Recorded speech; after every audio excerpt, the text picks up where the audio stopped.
Les pharisiens avaient entendu dire que Jésus baptisait plus de disciples que Jean. En fait, Jésus lui-même n'a jamais baptisé qui que ce soit, c'était ses disciples qui le faisaient. Quand Jésus apprit ce que l'on racontait, il quitta la Judée et retourna en Galilée. Pour s'y rendre, il devait traverser la Samarie. En Samarie, il arriva dans une ville appelée Sychar, non loin du terrain que Jacob avait donné à son fils Joseph. Il y avait là le puits de Jacob. Jésus, fatigué par le voyage, s'était assis près du puits. Le soleil était à son zénith.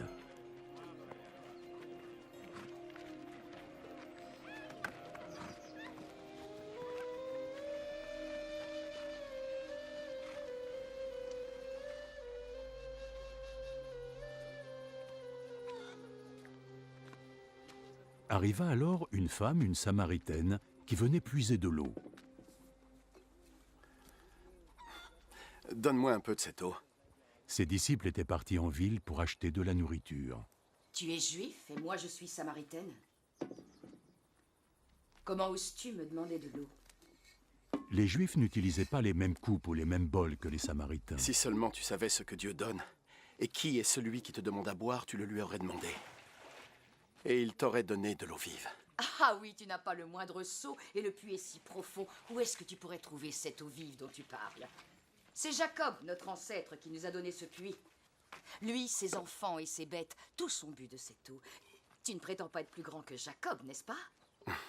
Quiconque boira de cette eau aura de nouveau soif. Mais celui qui boira l'eau que je lui donnerai n'aura plus jamais soif. L'eau que je leur donnerai deviendra en eux une source, d'où jaillira l'eau vive, et leur offrira la vie éternelle.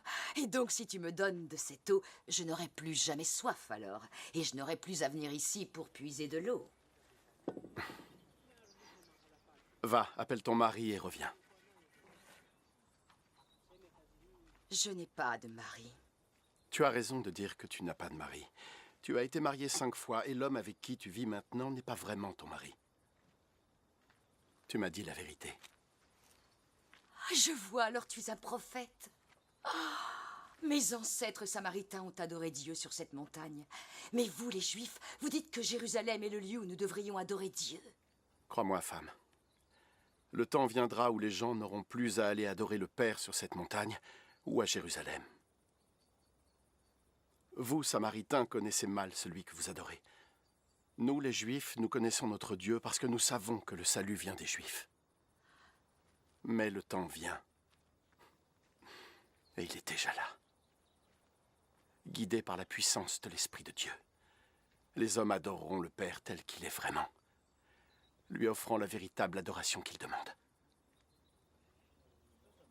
Dieu est esprit, et c'est seulement par la puissance de son esprit que ceux qui l'adorent atteindront sa vérité.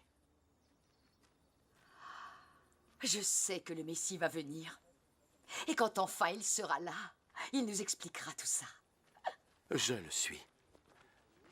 Je le suis, moi qui te parle.